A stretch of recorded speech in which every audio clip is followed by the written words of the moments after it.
the latest, open the free iHeartRadio app and see what's trending now. Popsicles, sprinklers, a cool breeze. Talk about refreshing. You know what else is refreshing this summer? A brand new phone with Verizon.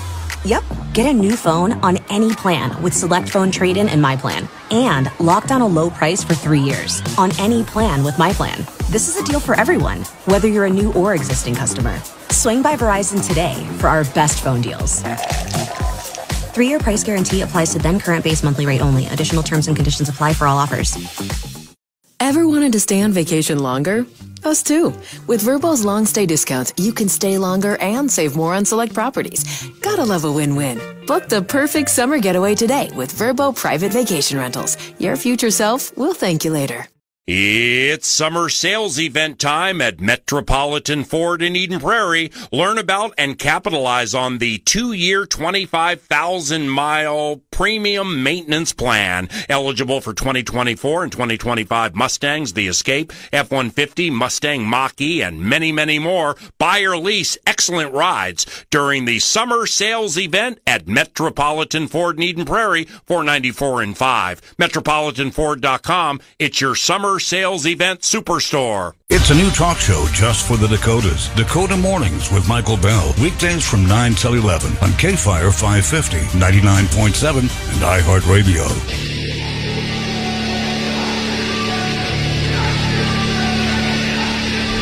Eight 17 at K-Fire. Todd Mitchell. Clay Peterson comes to the 701. How are you? Doing pretty good. How are we doing, Todd? It's August. Do you believe that? I know, August 1st already, so summer's almost over. That's my problem today. I'm dragging because it's August. I was trying to figure out why I've been dragging all day. I know why. I'm getting into my fall mode already. Well, I will tell you this. The nice thing about that is that we're closer to hunting seasons, so there is that. Yeah. I mean, well, the downside of that is we're also closer to snowblower season, too, so... Yeah, I got a great big one I put on the tractor if needed, so I'm good. Well, put that big 3-point on the big tractor, and pretty much I can go anywhere I need. You get more real estate than I do as far as that goes. Mine's just city sidewalk stuff. So if I start doing a tractor, I'm going to be ripping up grass, and they don't like that for some reason. I could probably do your driveway in like maybe 30 seconds. Yeah, exactly. So anytime, man, come on over. blow all the snow into your neighbor's yard; they'll be pleased. Well, what makes you think I don't already do that? Hey, I got a neighbor that we've had our differences. I'll say that, and yet, when we've had nasty enough storms, and I know she's been at work, I'll get their driveway opened up so that they don't have to come and find out, I can't even get in the driveway. Oh, see there, you're being neighborly. There's nothing. Yeah, well, what good is it doing me, though? So now I think since I did that for the longest time, I think from here on out, I'm just going to put all kinds of snow into the driveway. So no, I'm just kidding. I'm not that kind. I'm not that mean a guy. Good grief. But, oh goodness. But yeah, some people just cannot be made to be happy in life. You know that? There is that. Unfortunately, one of them had to move next door to me, but that's a different story. Anywho, the South Dakota Board of Regents finally, in all caps, adopted campus carry policy almost a month after the new law took effect. What took them so long? Well, the Board of Regents isn't exactly in South Dakota on the same level as most conservatives are, especially gun owners. So I'm sure that was part of it. And after they passed their law there, Governor Roden, and I tip my hat to him, he signed SB 100 into law, which established this finally. There's 10 other states that have this. North Dakota, you need to get your act together here in 27 because we need to be the 12th state. But they drug their feet on purpose, tried to, work around it, because you have a lot of people at the universities, and it don't matter what state it is, that do not agree with Second Amendment freedom. They just don't. Even when I went to NDSU, you're supposed to keep it locked in your vehicle and this and that. And Well, let's just say I know a lot of people didn't follow that, but and nobody not naming anybody out loud or anything. No, you know how that goes. So, but yeah, I'm glad to see that South Dakota now, and by law they had to do something. It was going to take effect anyway, but they just finally, you know, after the law took effect on July 1st, it took them almost the entire month of July to get their policy straight, and now.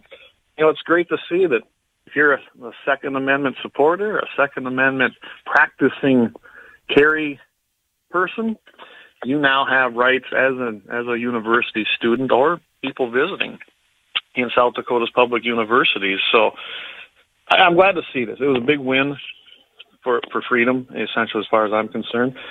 They do have some things that they came up with. Pistols and ammunition must be stored in a locked case or safe when not being carried, which I find kind of funny because what good is that? Yeah, if I'm carrying it, it's great. I mean, if they really sat down and thought about this, wouldn't it be best if you had it in your dorm room when you're sleeping and you're disturbed? Let's face it, people who commit crimes that heinous, they don't care about the law. They might bust into your dorm rooms. I don't know about anybody lately. I haven't been in college for many years, but I imagine it hasn't changed much. It's like there's an armed guard at your dorm rooms, and those little locks on the doors don't do much when there's big glass windows next to them. You can just bust out and get in anyway. So yeah. You're not going to stop crazies coming in. I'd much rather have mine sitting pretty close to me in my dorm room, but I imagine that's going to happen anyway. That's why they don't want you on college campuses anymore. They know that about you. Yeah, they know that I'm going to break it, right? My freedoms don't end at their stupidity. Anyway. Do you have that on like a hat or a T-shirt? Because it seems like you should. That on there. Put a great big, a Colt 1911, or as Jamie said, God's cartridge chambered in an AR-15 and have that. Yeah, my rights don't end at your stupidity. I like that one. That is good. That is good. But it does set the standards. I did when I went through this, and I kind of was going through the bill. It requires members of the public using campus facilities to adhere to these same regulations, which is interesting. And the regulations are vague, but yet specific, I guess. I mean, they left a lot of gray area in there when you read exactly what they passed. And to me, it opens up on purpose ways for them to still restrict students. So be careful if you're in South Dakota. Make sure you'll read the policy and see where that line is, because I guarantee you, the campus or the universities are going to take the left turn on this and try to diminish your right, even though they're supposed to adhere to the law. And the executive director, Nathan Lucas, he completely, if you look at the minutes of their meeting, he wasn't for this. You can tell it just by his tone. And, you're going to have that. So people who are going to campuses, students, if you're attending in South Dakota, you now have your rights restored. Make sure you read the fine print and look between that print, because I can tell you right now, there's going to be some gray areas in that. But the law also, and I did not know this, you couldn't even carry a stun gun, mace, or pepper spray on these campuses, which, really? I mean, you don't even need to pass a 4473 to buy the stuff, but yet you couldn't take it onto the campus. Now you can. And I kind of think I kind of agree with this one. If you're not comfortable carrying a firearm, carry one of those things. It's a good way to stop anything that might happen. It definitely give you at least somewhat of an advantage and a chance. I still think a firearm's best, but if you don't you want to carry one, then you can do this. And kind of sounds like, and I know that has to do with a law that we passed in South Dakota, anybody who has the right to carry, if you're not restricted by the law, you can carry in the state of South Dakota. So if you're out of state and you have a concealed carry permit that is recognized within South Dakota through reciprocity, you may also exercise your rights on the college campuses. So I'm glad they put that in there as a very pro-gun bill that moved through the legislature, not without opposition. There were the naysayers out there who casted doom and gloom and Wild West, and everybody's going to be less safe, which is, the stats don't say that. An armed society is definitely a polite society in retrospect, and most places where guns are freely carried you have a decrease in crime and an increase in safety. It's just the numbers say that, and, well, as we know, liberals don't really care about numbers and facts. It's about ideology. Never let the truth get in the way of a good story. I mean, yeah, pretty much. So, yeah, congratulations to South Dakota. Glad that the Board of Regents, at the very, very last minute that they could take, they got their policy out, and now Second Amendment rights have been restored on college campuses, universities, and technical schools down in South Dakota. So, isn't it ironic how schools teach the amendments and yet don't necessarily follow them?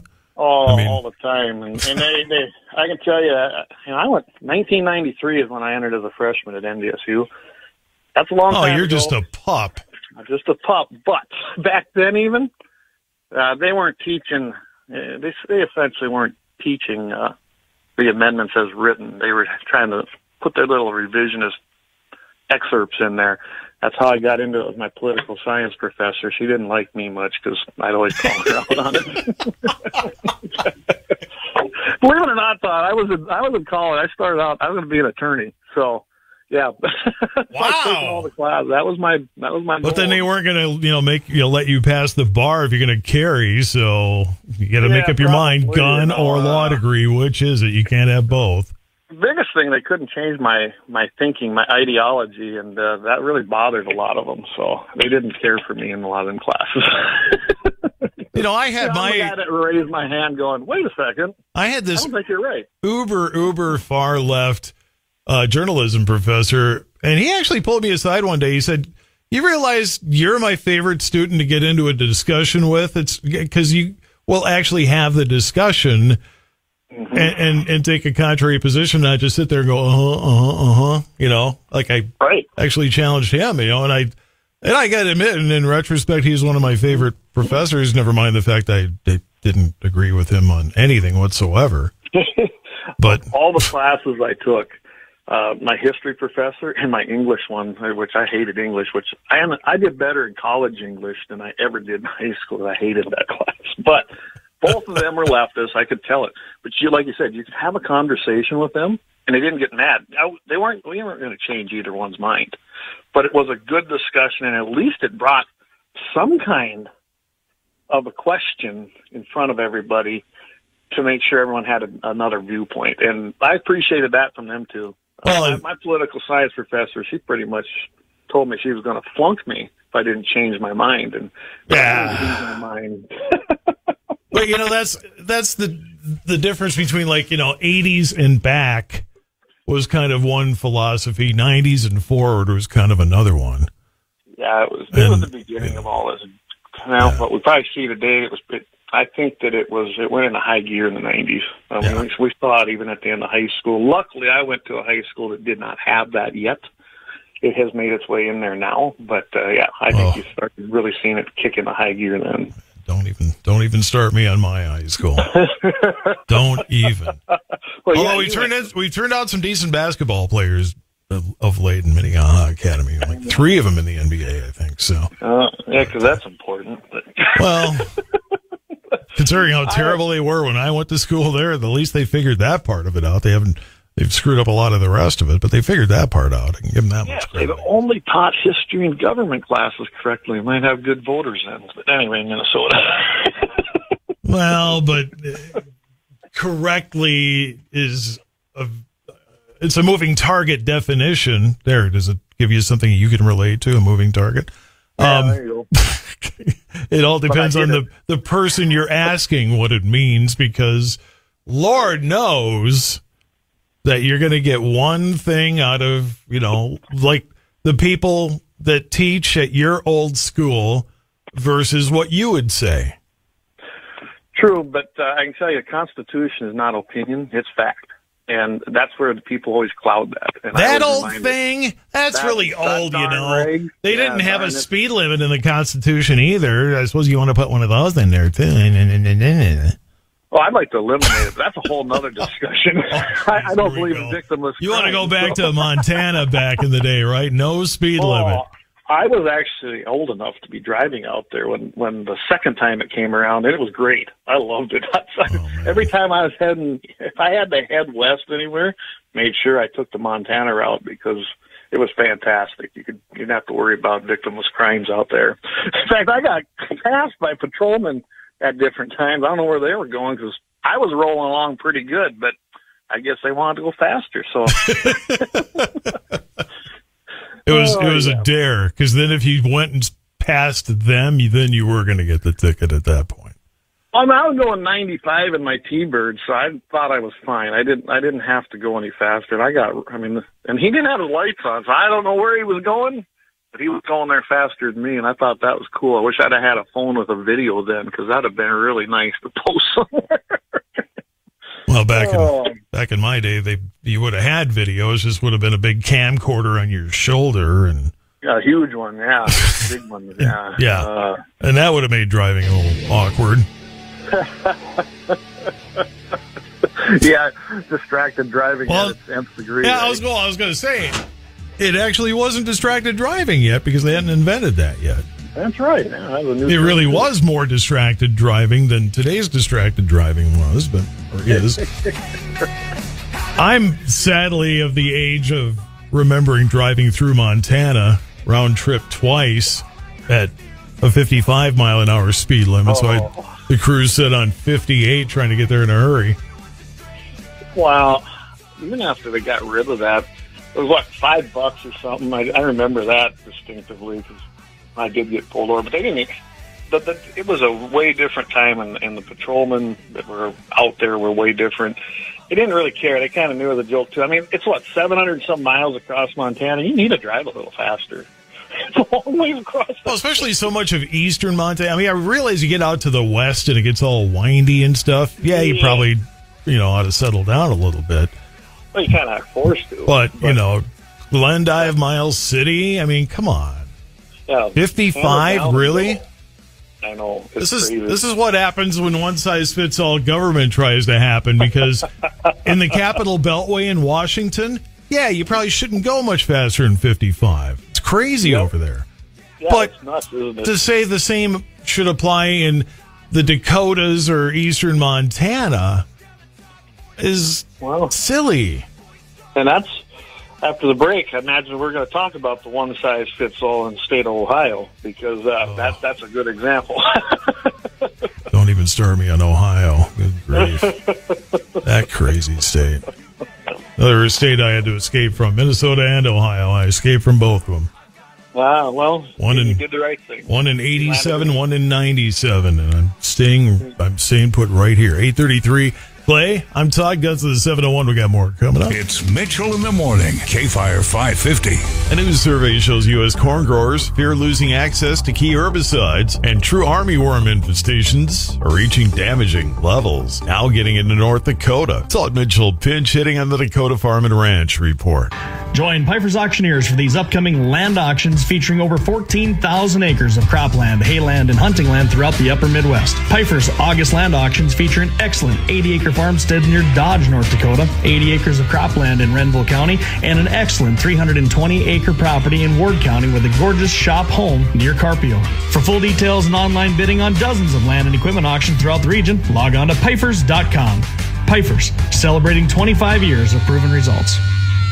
K-Fire. For much of the Midwest, July 2025 will be noted as the wettest July in almost 10 years. Look at the 30-day rainfall totals from June 30th to July 29th. Tabulated by the High Plains Regional Climate Center shows that July rain totals are more than double the normal amounts in almost the entire western Midwest and some big swaths of the eastern Midwest. Farm groups working to shape the Trump administration's Make America Healthy Again initiative with new policy recommendations expected in August. Yesterday, the Food and Agriculture Climate Alliance, a coalition of 20 ag and conservation groups, released its own report focused on soil health, conservation, and innovation. The group calls it a roadmap to a healthier future from the ground up. Meanwhile, the National Corn Growers Association released a survey of over 1,000 farmers, warning that losing access to herbicides like atrazine and glyphosate could raise costs and reduce yields. The Baja Commission questioned the safety of those chemicals in its initial report, prompting concerns from growers who say the products are essential to sustainable crop production. The North Dakota Mill in Grand Forks posted record profits for fiscal 2025, ending June 30th. The state-owned facility reported more than $26.6 million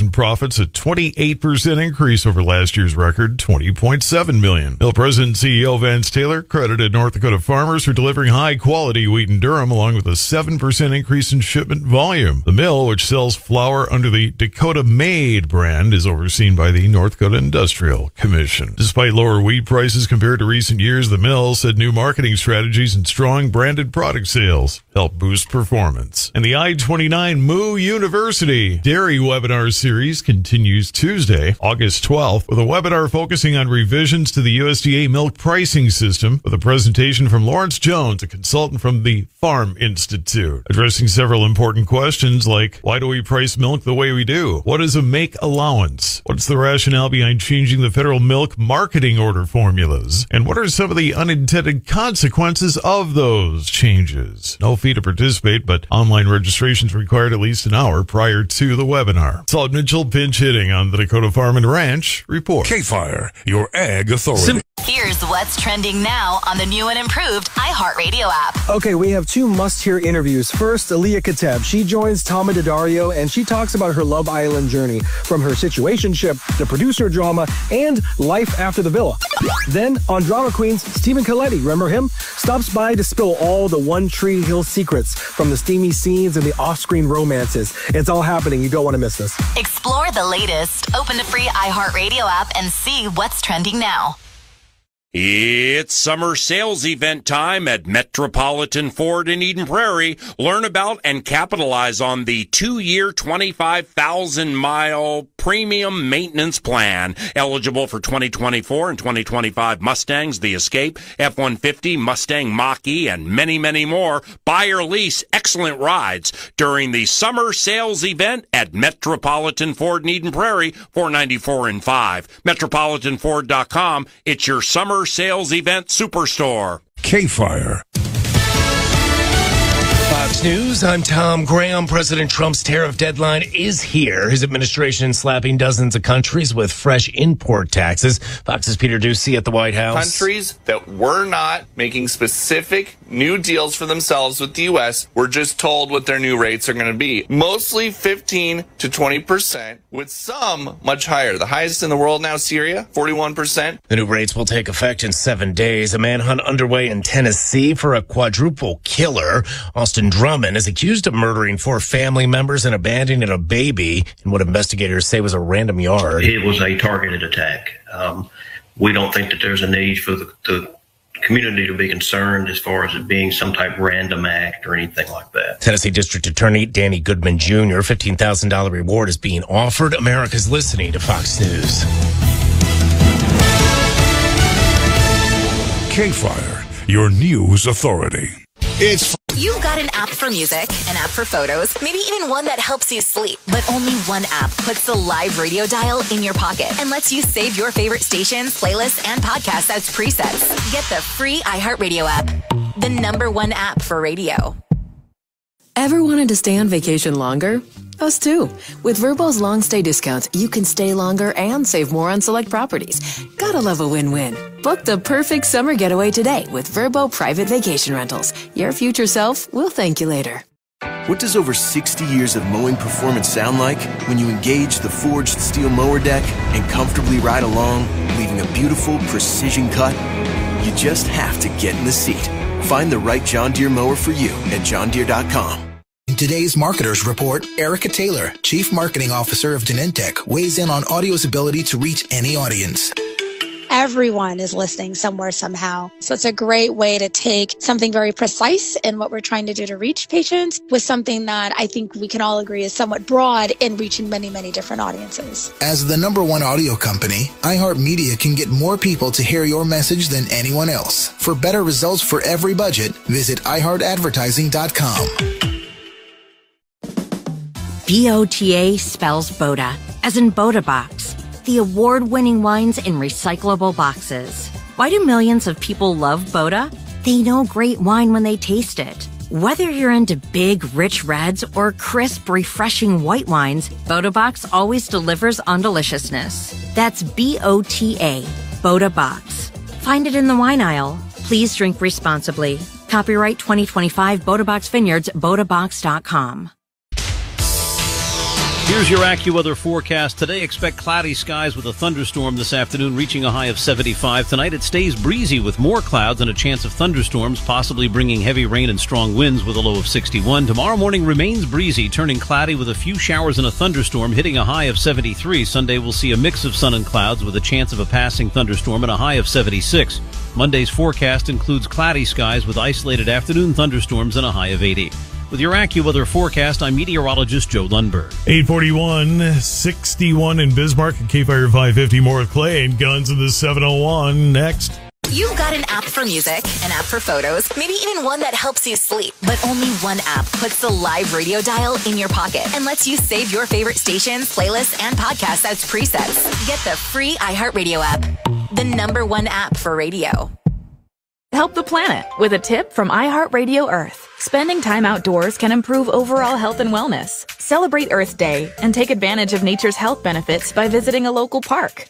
Recreate responsibly to protect yourself and others and to make the outdoors safe and welcoming for people of all identities and abilities. Brought to you by iHeartRadio Earth and the National Environmental Education Foundation. To find more tips for smarter, sustainable living or to take action in your own community, go to iHeartRadio.com/Earth. iHeart is America's #1 podcast network. Open the free iHeart app and explore podcasts like this. 1971. It was a simpler time, a groovy time. Soul Train had just started chugging along. Everyone had a lava lamp for some reason. Weeble started to wobble, but as we all know, they don't fall down. It's really something. But it wasn't all Weebles and bell-bottoms. There was also the Vietnam War and a growing nationwide movement protesting it. Look behind you! See the thousands marching today! Across the country, people were speaking up, and the more they did, the more they learned about the hidden underbelly of the most powerful law enforcement agency in the land. I'm Ed Helms, host of Snafu, Season 2, Medberg, the story of a daring heist that exposed J. Edgar Hoover's epic FBI snafu. Hear the incredible true story that almost got buried. I was told that it might not be published the next day or might not be published ever. As told by the ordinary citizens who took extraordinary measures. Getting caught was virtually inevitable. To expose J. Edgar Hoover's secret FBI. Many of the techniques were clearly illegal, but justified in the interest of national security. If it meant some risks that were involved, well, that's what citizens sometimes have to do. Listen on America's #1 podcast network, iHeart. Open your free iHeart app and listen now. 843 in K-Fire. Dakota Mornings, Michael Bell after 9. But first, more with Clay and Guns in the 701. Mushroom hunters stop 300-pound grizzly with handguns. It can happen. It can happen. You know, I like to have these outdoor type, stories once in a while. I've seen this one. This is kind of cool. It's in Montana. They're out hunting mushrooms. One guy is 57, the other's 43. They're out there doing their own thing, right? They obviously carry. They went to the area where they always go, and guess what was there? Big old bear. And grizzly bears, the populations have been growing here in the lower 48 for a long time. And they're getting spread out. And I imagine we're going to start seeing them show up, even over into the Black Hills at some point. There's already black bears there. They're finally admitting that in the very fringes of the Black Hills. But yeah, these guys were out there. They were doing their thing, hunting mushrooms, and all of a sudden, basically a bear caught wind of them. It ended up being a 300-pound sow. Why she attacked, I was kind of looking and digging for more. I didn't know if she had cubs nearby or what was going on, which would be odd, honestly. And she, like I said, I can't find anything that says if she did or not. The interesting thing, though, one guy was carrying a 1911, and that's chambered in a 45 ACP. The other one was carrying a Glock 20 chambered in 10 millimeter. Now, I love my 10 millimeter, and if I have a choice, I do like to carry that one. One guy fired 5 shots, and one fired 3 shots at, about 10 feet away the way it sounded. So, somewhere around that 10-foot area. I'm telling you right now, that is not what I really would prefer if I'm taking on a grizzly bear. If you think about it, they put 8 shots into this thing as it was charging them, and it still didn't put it down. It ran off, it veered and left, which understandably, and it was injured pretty bad. But then they had to find it, and they went through the whole process of trying to get up on a hill, glass it. They let the sheriff's department know, and then that they basically alerted Montana Fish and Wildlife and Parks. They sent a guy out. They finally found this bear, and it's still, when they first saw it, it was not expired. By the time that any of the, like game and fish people showed up, it had expired. So it did put it down eventually. But I don't know if you've ever been bear hunting, but I can tell you this. They're big. Even the black bears are big. You don't want to shoot them in the head. Trust me on this. And they're incredibly hard to take down. And a 45 is a big slug, no doubt about it. Even a 10 millimeter is. But the guys were shooting hollow points, the one guy. And I'm telling you, that is not my choice of self-defense in bear country. But it did the job. And really, it's kind of like a happy ending. They both survived. The bear, unfortunately, had to be put down for whatever reason. There's really nothing out there that say why this happened. Like I said, I don't know if there was cubs. I don't know if she was defending something or she just was pissed off. But it could be that there is no hunting of the grizzly bears. Since 1971, I believe it is. There hasn't been any hunting in the lower 48 of grizzly bears. And from that point on, you've got several generations of bears, just like you saw in California, the mountain lion, that have no instinctive fear of humans. So they probably look at them as a snack walking by. It's like, hey, I was going to say, grab a Meals on Wheels type you thing. smell tasty. Yeah. Well, it's Meals on Feet in this case, but yeah. Yeah, it's just, I think we need to have and I know Montana's been petitioning on this, and they might have a chance with the new administration, but we need to have some kind of management plan. Alaska manages them. So it's funny, there is a huge population up in Alaska. I'm sure everybody knows that Alaska's got lots of grizzly bears, about 30,000 of them. We got about 2,000 down here in the lower 48. But you have the same amount of problems or deaths by grizzly bear in both areas. I would say the difference is down here, again, they have no fear, so you have a higher percentage. Where in Alaska, they do manage them, they do hunt them, and you don't have near the encounters and near the encounters where they actually kill humans as you do down here. We need to start managing these bears. I'd like to see that happen. I mean, think about this. Haven't been hunted since 1977 in a lot of states. That's a long time. So why would these bears be afraid of us? We saw the same thing in California when they stopped mountain lion hunting. Lions were coming out of on these biking paths, and they started actually moving closer to them, hiking and biking, and grabbing people because they didn't have no fear of humans. So, yeah. Anyway, I thought it was a great story. It shows that carrying doesn't have to be a self-defense from a robber or a bad guy. It could just be a bad bear, and they live to tell the story. Guns of the 701, Clay here, 849.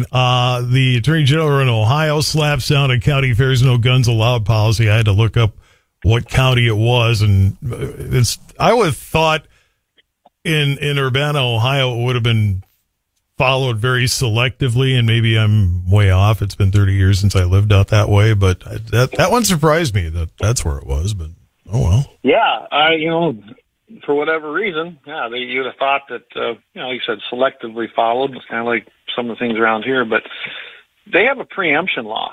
North Dakota does. We just saw a case in Fargo where they tried to, implement their own, 2A policies, anti-2A policies, and was struck down at the Supreme Court.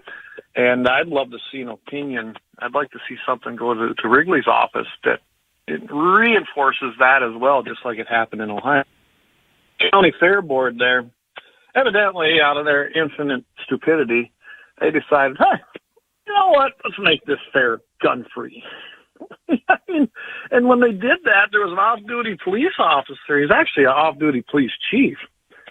And they took him, and they actually wanted to prosecute him. I don't know how far you read into this or looked up on it, but they truly wanted to make an example of this police chief. When you look at the local coverage of this, that's what they were trying to do. Well, luckily, the prosecutor in the county decided to ask the Ohio Attorney General. His name's David Yost, and he wanted to know if the County Agricultural Society, which that's what they call them out there, and they run the fair, is a political subdivision under their preemption statute. I thought that was a brilliant way to look at it. Is it or isn't it? A lot of these, state fair boards, county boards, they all get money from the taxpayers. So are they political subdivisions? I think it's a great thing to ask our own Attorney General here in North Dakota, because I believe North Dakota State Fair still has a no guns policy. Unless that changed, that's what it was here a couple of years ago. And I think that's because there was some outside influences there. But anyway, I'd love to see, is the state fair or are our county fairs, are they political subdivisions? If they are, I would say that our preemption law, even in North Dakota, would apply. But I'm not a lawyer, so I guess I'm not just making an opinion here. But I love the fact that the Attorney General did rule on this. Now he gave clarification to anybody else trying to do this. And the county fairs now in Ohio, especially at county levels and things like that, and I would say it would apply across the board, there's a clear definition out of the Attorney General's office that the preemption law does not let you, because of how it exists, does not let you make your own anti-gun laws, either at a county level, state level, or municipality level, or anything that's a political subdivision. So I thought it was a great ruling. It gives clarity. It'll actually give a lot of people standing. I imagine if any of the pro-Second Amendment groups now have cases come up, you're going to start seeing those take place in the Buckeye State, and they're going to use this opinion to give them clarity and standing in court. So congratulations to the Attorney General out there and making the right ruling and restoring another Second Amendment right at county fairs. And finally, our happy ending chronicle of the week. But then again, if you're an armed robber at a Dollar General in the first place, you're probably not trying very hard. But and in Texas, of all places, probably not smart, is it? No. Grand Prairie, and it's down in Texas. Yeah, the guy goes, I wouldn't say that people are trying to rob people at gunpoint are smart to begin with. They already made some bad decisions. True. Good point. And I tried to find more info on this one. And, it's been a while, but I like the story. You couldn't find much on it, so I can't tell you if the guy had a history, if he didn't have a history, but for whatever reason, he thought he could walk in the Dollar General. I mean, come on, they only have dollar items. Well, how much money are you anyway. Exactly. How much you have in the till? $19, right? $19 is all yours. Here, I'll give you another 20. Yeah. Anyway, so he goes into this place, essentially going to rob it. Well, in Texas, everybody carries, it seems like, and it didn't end well for this guy, for this criminal, and he got shot. The guy was in the customer intervened. He was a concealed carry holder. He was carrying that day, and he confronted the armed guy and shot him. They feared for their life, and after the investigation took place, it was determined, yes, there was a fear for life in Texas, just like here. You have the right to defend yourself now. And basically, this guy was pronounced dead. He assumed room temperature. Nobody else got hurt. And we took another criminal off the street permanently. You know what? Use your head. Probably don't walk in late at night in Texas and try to rob anyone. I mean, this happened at like 9 o'clock at night. And more than likely, and I would imagine that's the same in the Dakotas, someone's probably carrying. It's probably not a good idea to go in there, threaten their life for a few bucks. Let's face it, no matter what, those places don't have a lot of money in their cash registers on purpose. So it's the dumbest place to probably rob anyway. Well, I mean, that's just it. They could have, $19 in the till in case somebody has a 20 and they want to buy one thing. Yeah, Exactly. So they have 19 in the till. Wow. Yes, sir. Got you everything here on iHeart. We'll have it loaded up here. Best place to get your podcasts. And, of course, K-Fire 550. We're here every Friday morning, 7:15 Mountain, 8:15 Central. And I will be up there with Michael Bell Monday, so I'll see you Monday morning bright and early, Todd. Well, how about that? Morning. Bright and early. What, are you going to be here at 3 when I get here? Or? No. You're not here bright and early then. You're sleeping in and show up at 9. Good grief. Drive, so I get up kind of early so I can get up there in time. Well, yeah, that's true. You get a long commute. All right, well, see you Monday. Have a great weekend. Sounds good. Thanks, Todd. And you have a great weekend over there in Medora. Always remember, if your idea of holding up a store is to hold up $1 generally, you're not trying very hard. That's right. You get a better line of profession, because otherwise you could end up like that. Think, what are you planning to come away with? $19? Yeah, then go for it, I guess. All right, Clay, take care.